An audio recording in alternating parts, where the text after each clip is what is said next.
우리의 노래가 되시고 우리의 시가 되시고 우리의 고백이 되신 하나님을 함께 찬양합시다. 할렐루야.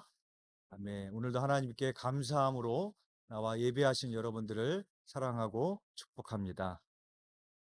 여러분은 정말로 힘들 때 어떤 기도가 나오십니까? 하나님, 이 문제 해결해 주세요. 하나님, 뭐 해 주세요. 이런 기도도 나오겠지만 저는 이런 기도가 나오더라고요. 하나님, 정말 살아계시는 거 맞죠? 하나님, 내 기도 듣고 계시는 거 맞죠? 하나님, 내 인생 인도에 가고 계시는 거 맞죠? 저는 그런 기도가 나옵니다. 왜 이런 기도가 나올까요? 내 앞에 있는 문제가 해결되는 것도 중요하지만 하나님이 정말로 살아계셔서 나와 함께 하고 계시고 나를 인도하고 계신다는 것이 훨씬 더 중요한 사실이기 때문에 그렇습니다. 그래서 우리가 그런 고백을 하지 않습니까? 하나님 한 분이면 충분합니다. 그런 고백을 합니다. 왜 이런 고백이 가능할까요? 지금 나에게 아무리 큰 문제가 있어도, 나에게 지금 아무리 큰 어려움이 있어도, 이 세상을 창조하신 하나님이, 우리를 구원하신 하나님이, 전능하신 하나님이 나의 아버지가 되어주시고 나와 함께하고 계신다면 그것이 내가 직면하고 있는 문제보다 훨씬 더 중요하지 않습니까? 내가 어떤 문제를 직면하고 있을지라도 그 하나님 한 분이면 충분하다라고 우리는 고백하게 되어집니다. 가령 예를 들어서 한 어린아이가 자동차 장난감을 가지는 것이 소원이라고 가정해 보십시오. 그런데 그 아이의 아버지는 세계에서 가장 유명한 자동차 회사의 회장입니다. 이 아이가 자기 아버지가 세상에서 제일 유명한 자동차 회사의 사장이라는 것을 모르고 그 자동차 장난감을 얻지 못해서 절망한다면 이것처럼 불행한 일이 어디 있겠습니까? 그 순간에 자동차 장난감을 받는 것보다 더 중요한 것은 나의 아버지가 누구인지를 아는 것이 훨씬 더 중요한 것입니다. 고린도전서 15장에서 사도 바울은 이런 고백을 합니다. 만일 그리스도께서 다시 살아나신 일이 없다면, 만일 우리가 바라는 것이 다만 이 세상의 삶뿐이면 우리는 더욱 불쌍한 자이니라 라고 말합니다. 사도 바울은 복음을 전하면서 수많은 위험과 고난을 경험했습니다. 그런데 바울은 그것 때문에 자기는 불쌍한 자라고 말한 적이 없습니다. 왜 그렇겠습니까? 아무리 내가 수많은 위험과 고난을 경험할지라도 예수 그리스도께서 다시 살아나신 것이 사실이라면, 부활이 진짜라면, 이 세상의 삶이 전부가 아니라 우리를 위하여 예비하신 영원한 장막이 있다면, 영생이 있고 천국이 있다면 그것이 더 이상 문제가 되지 않는 고난이기 때문입니다. 오히려 기쁨으로 감당해낼 수 있는 고난이기 때문입니다. 그러나 반대로 내가 이 땅에서 아무런 위험도 없고 어려움도 없고 건강하고 부유하게 살아도 예수 그리스도께서 다시 살아나신 것이 사실이 아니라면, 부활이 가짜라면, 이 세상의 삶이 끝이라면, 영생이 없고 천국이 없다면 그것이 오히려 우리들에게 더 불행한 삶이 되는 것이 아니겠습니까? 오늘 본문인 시편 136편을 읽으실 때 좀 이상하다라는 생각을 해보신 적이 없으십니까? 하나님을 믿지 않는 사람이 오늘 본문을 읽는다면, 성경을 처음 읽는 사람이 오늘 본문을 읽는다면 이상하게 느껴질지도 모릅니다. 아니, 왜 이런 게 감사지? 아니, 하나님이 선하시고 인자하신 분이면 그런 거지? 왜 우리에게 감사하라고 그런 거지? 그런 느낌이 들기도 합니다. 오늘 본문인 시편 136편을 보면 우리가 생각하는 감사, 우리가 그동안 해왔던 감사와는 전혀 다릅니다. 우리가 보통 감사를 할 때에는 나에게 좋은 일이 생겼기 때문에 감사를 하던가, 하나님이 나에게 무슨 문제를 해결해 주셨을 때 우리는 하나님께 감사하기 마련입니다. 그 주체가 나입니다. 그런데 시편 136편을 보면 나에 대한 이야기는 하나도 없습니다. 내가 무엇을 받았든지 무엇은 문제가 해결됐는지 뭐 이런 것은 하나도 없습니다. 오직 하나님에 대한 이야기만 나오고 있습니다. 그 주체가 하나님입니다. 다시 말해서 감사의 이유가 내게 있는 것이 아니라 하나님에게 있습니다. 왜 그렇겠습니까? 오늘 본문을 보면 매 절마다 반복해서 나오는 말씀이 있는데 하나님의 인자하심이 영원하다라는 것입니다. 이것으로 인하여 너희는 감사하라라는 것입니다. 여러분, 내가 나의 노력으로 선해지고 의로워질 수 있겠습니까? 불가능한 일입니다. 선하시며 인자하심이 영원하신 하나님이 나를 의롭게 해주실 때에만 우리는 선하고 의로운 존재가 될 수 있습니다. 그래서 우리는 인자하심이 영원하신 하나님께 감사해야 됩니다. 여기서 인자하심이란 하나님의 헤세드적인 사랑을 말합니다. 헤세드의 사랑은 언약적인 사랑을 말하는 것인데 호세아서에 나오는 것처럼 자기 백성을 버리지 못하고 끝까지 사랑하시는 하나님의 사랑과 긍휼을 의미하는 것입니다. 만약에 하나님의 선하심과 인자하심이 영원하지 않으시다면 어떻게 되겠습니까? 만약에 하나님이 하나님 되시지 못하고 우리와 같은 인간 같은 분이라면 어떻게 되겠습니까? 우리 중에 구원받을 수 있는 사람은 아무도 없을 것입니다. 만약에 하나님이 우리들처럼 이랬다 저랬다 하는 분이라면 우리는 하나님의 돌보심을 어떻게 믿을 수 있겠습니까? 그러나 하나님의 선하심과 인자하심을 감사하라는 것은 하나님의 성품을 감사하라는 것인데 그것은 바로 하나님이 하나님 되심에 감사하라는 것입니다. 하나님의 선하심과 인자하심이 영원하다라는 말은 변함이 없다라는 말이고 지금까지도 우리에게 유효하다라는 말입니다. 그것을 말하기 위해서 시편 기자는 2절에서 9절까지 창조주 하나님에 대해서 말씀하고 있습니다. 오늘 본문 시편 136편 8절에서 9절 말씀입니다. 우리 함께 합독하시겠습니다. 시작. 해로 낮을 주관하게 하신 이에게 감사하라. 그 인자하심이 영원함이로다. 달과 별들로 밤을 주관하게 하신 이에게 감사하라. 그 인자하심이 영원함이로다. 아멘.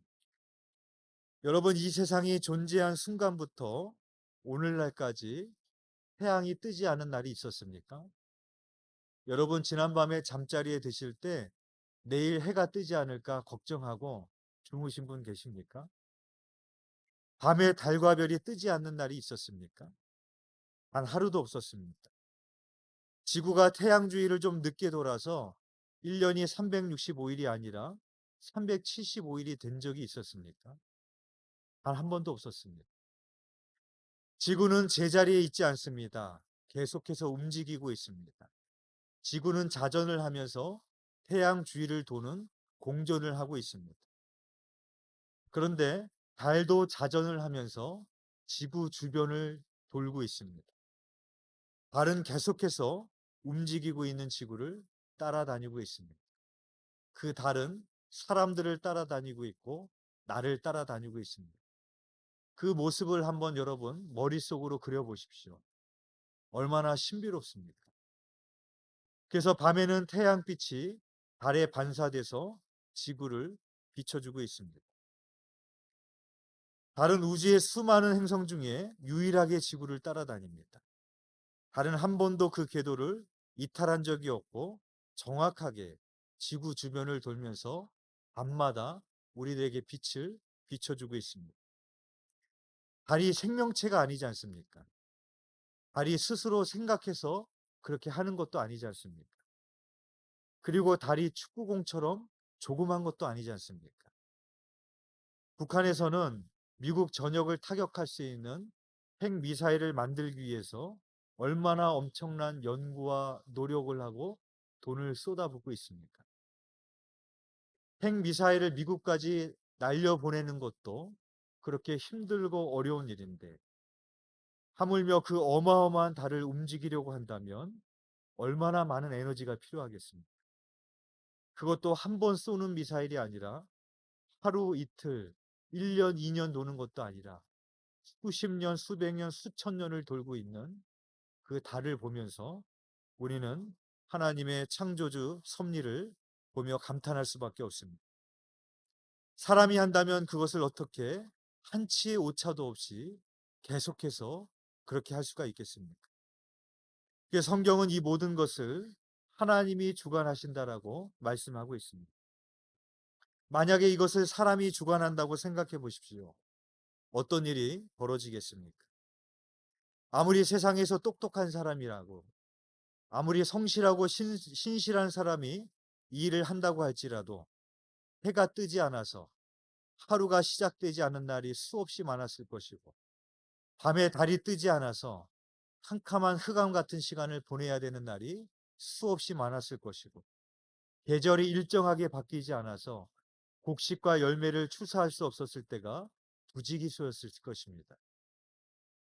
여러분, 하나님께서 만드신 피조물도 이와 같은데 하물며 이 피조물을 만드시고 주관하고 계시는 하나님은 어떤 분이시겠습니까? 그 하나님을 향해서 성경은 그 선하심과 인자하심이 영원하시다, 그 하나님께 찬양과 감사를 드리라고 말씀하고 있습니다. 우리는 바로 그 하나님의 돌보심 속에서 살아가고 있기 때문입니다. 또한 시편 기자는 하나님의 선하심과 인자하심이 영원한 것을 말하면서 10절부터 22절까지 이스라엘을 구원하시고 인도하신 하나님의 역사에 대해서 말씀하고 있습니다. 우리 10절부터 13절까지 우리 함께 합독하겠습니다. 시작. 애굽의 장자를 치신 이에게 감사하라. 그 인자하심이 영원함이로다. 이스라엘을 그들 중에서 인도하여 내신 이에게 감사하라. 그 인자하심이 영원함이로다. 강한 손과 펴신 팔로 인도하여 내신 이에게 감사하라. 그 인자하심이 영원함이로다. 홍해를 가르신 이에게 감사하라. 그 인자하심이 영원함이로다. 아멘. 이 찬양의 가사의 이 찬양의 시처럼 이스라엘 백성들이 애굽에서 430년 동안 종살이를 하면서 자기의 힘으로 나올 수가 있었겠습니까? 노예였던 그들이 무슨 힘이 있습니까? 바로 왕의 그 손아귀에서 어떻게 나올 수가 있었겠습니까? 그들이 어떻게 홍해를 가를 수가 있었겠습니까? 그들이 어떻게 그 홍해를 사이를 건너갈 수가 있었을 것이며 어떻게 그 광야를 지나갈 수가 있었겠습니까? 그 모든 것이 선하시고 인자하심이 영원하신 하나님께서 그들을 구원하시고 함께 하셨기 때문에 가능한 일이었던 것입니다. 출애굽기 15장에 보면은 홍해를 건너게 하신 하나님의 은혜에 감사하며 부른 모세의 노래와 미리암의 노래가 있습니다. 애굽에서 430년 동안 종살이하던 이스라엘의 신음소리를 들으시고 하나님은 그들을 애굽에서 불러내시고 홍해를 가르셔서 건너가게 하셨으니 이 하나님의 은혜를 생각하면 얼마나 감사했겠습니까?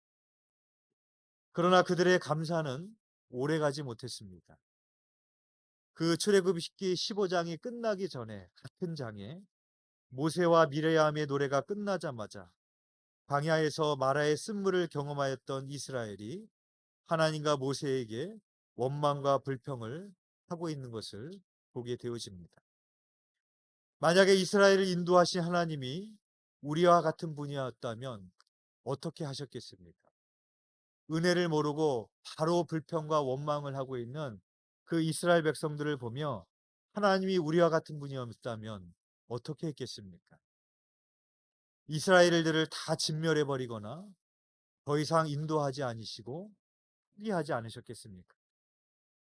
그러나 하나님은 은혜를 모르고 불평하고 원망하는 이스라엘을 포기하지 않으셨습니다. 끝까지 그들을 사랑하시고 끝까지 그들을 품으시고 끝까지 그들을 인도해 가십니다. 이 시편에서 찬양의 이유로 제시된 것이 두 가지입니다. 첫 번째는 창조물이 오차가 없고 변함이 없고 운행되고 있다는 겁니다. 그리고 두 번째는 하나님께서 당신의 백성들을 구속하신 사건에 대해서 기록하고 있습니다. 이 두 가지의 공통점은 영원하고 변함이 없다라는 특징을 가지고 있습니다. 즉 이것이 이스라엘에게만 감사가 되는 것이 아니라 우리에게 감사가 되는 이유가 무엇이겠습니까? 하나님의 선하심과 인자하심은 과거 이스라엘에게만 해당되는 것이 아니라 오늘을 살아가는 우리들에게도 동일하기 때문인 것입니다. 시인은 또 이렇게 노래합니다. 23절의 말씀입니다. 우리 함께 봉독하겠습니다. 시작. 우리를 비천한 가운데서도 기억해 주신 이에게 감사하라. 그 인자하심이 영원함이로다. 아멘. 세상에 힘 있는 사람들은 하찮은 사람들을 하찮게 여기고 수단으로 여깁니다. 하지만 하나님은 그들을 귀하게 여기신다는 것입니다. 이스라엘이 애굽에서 노예로 학대받을 때 하나님은 그들의 비천함을 보셨습니다. 바벨론의 멸망에서 포로로 끌려갔을 때에도 하나님은 바벨론에 계셨고 그들의 비천함을 돌보아 주셨습니다. 죄악으로 인하여 영원한 죽음으로 가고 있을 때에도 하나님은 우리들의 비천함을 보셨습니다. 그래서 독생자 예수 그리스도를 보내주셨습니다. 또 하나님은 어떤 하나님이신가? 26절에 이렇게 말하고 있습니다. 우리 26절 말씀 함께 봉독하겠습니다. 시작. 하늘의 하나님께 감사하라. 그 인자하심이 영원하심이로다. 아멘. 여기서 하늘의 하나님께라는 말의 의미는 공간적인 개념이 아닙니다. 우리가 하는 말 중에도 하늘과 땅 차이라는 말을 할 때가 있죠. 하늘과 땅 차이라는 말은 계산이 되지 않는, 측량이 되지 않는 그런 차원이 다른 것을 이야기할 때 우리는 하늘과 땅 차이라고 말하는 것입니다.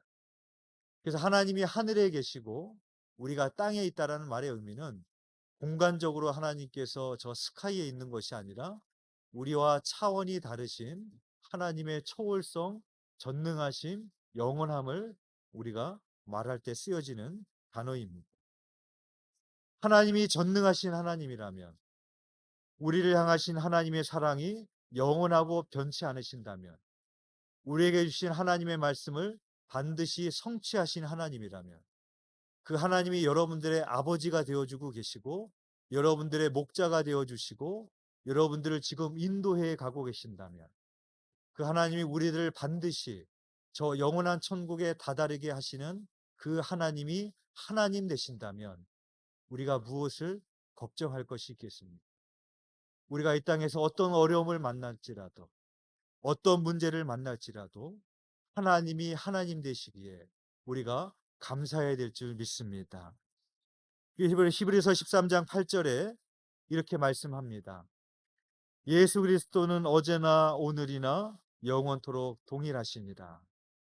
하나님은 변함없으신 분입니다. 하나님은 영원토록 동일하신 분이십니다. 부모가 자녀를 그렇게 따라다니라고 해도 그렇게 따라다닐 수 없습니다. 부모가 자녀를 그렇게 지키라고 해도 부모가 자녀를 그렇게 지킬 수 없습니다. 부모가 아무리 자녀를 사랑해도 때로는 어떤 부모는 그 마음이 영원토록 동일하지 않습니다. 그러나 하나님의 사랑은, 하나님의 인자하심은 영원토록 동일하십니다. 우리가 지난번 전교인 수련회 갔을 때 찬양 집회로 오셨던 김석균 목사님의 찬양 중에 이런 찬양이 있습니다. 찬양의 제목이 하나님을 만나면 끝난 것이다. 그런 제목입니다. 제목이 말하고 있는 게 벌써 느껴지시죠? 하나님을 만나면 끝난 것이다. 이 찬양의 가사가 이렇습니다. 모든 것이 끝났다고 말하는 사람들의 말을 듣지 말아라. 하나님은 아직도 너에게서 시선을 떼지 않았다. 세상에서 답을 찾지 말아라. 사람들을 의지하지 말아라. 너의 모든 문제는 하나님만이 해결할 수 있다. 기도를 쉬지 마라. 찬양을 멈추지 마라. 하나님이 너를 주목하고 있다. 예배에 집중하라. 말씀을 붙잡아라. 하나님을 만나면 끝난 것이다. 그렇게 말하고 있습니다. 여러분, 세상 사람들이 때로는 사단이 우리를 향해서 너는 끝났어 라고 말할 때가 있습니다. 그러나 그 사단의 말에, 세상의 말에 귀를 기울이지 마십시오. 이 찬양의 가사처럼 하나님을 만나면 우리의 인생은 이미 하나님의 자녀가 되었고 하나님의 구원을 얻었고 영원한 천국을 예비해 주셨고 하나님은 마침내 우리를 저 영원한 천국에 다다르게 하실 줄 믿습니다. 이번 추수감사절을 맞이해서 나의 나된 것에 감사하시고 하나님이 하나님 되심에 감사하시는 저와 여러분 되시기를 주님의 이름으로 축원드립니다. 기도드리겠습니다. 사랑과 은혜가 풍성하신 하나님, 나의 나된 것에 감사를 드리고 하나님이 하나님 되심에 감사를 드립니다. 참으로 우리가 이 세상에서 잠시 잠깐 살아가는 것인데 그 문제가 해결된다고, 잠시 고난이 없다고 우리의 인생이 참으로 행복한 인생이고 진정한 인생이라고 말할 수 있겠습니까? 참으로 그 모든 것이 영원하시고 하나님이 하나님 되신 영원하신 하나님, 전능하신 하나님이 나와 함께하고 계시기에 그것이 우리들에게 진정한 감사인 줄 믿습니다. 우리 인생에 어떤 어려움을 경험할지라도 그 하나님이 하나님 되시기에, 그 하나님이 나의 하나님이 되어주시기에, 그 하나님의 영원하신 사랑이 나와 영원토록 함께하고 계시기에 우리의 찬양과 감사가 마르지 않는 우리의 입술과 우리의 삶이 될 수 있도록 인도하여 주옵소서. 감사를 드리오며 예수 그리스도 이름으로 기도드렸사옵나이다. 아멘.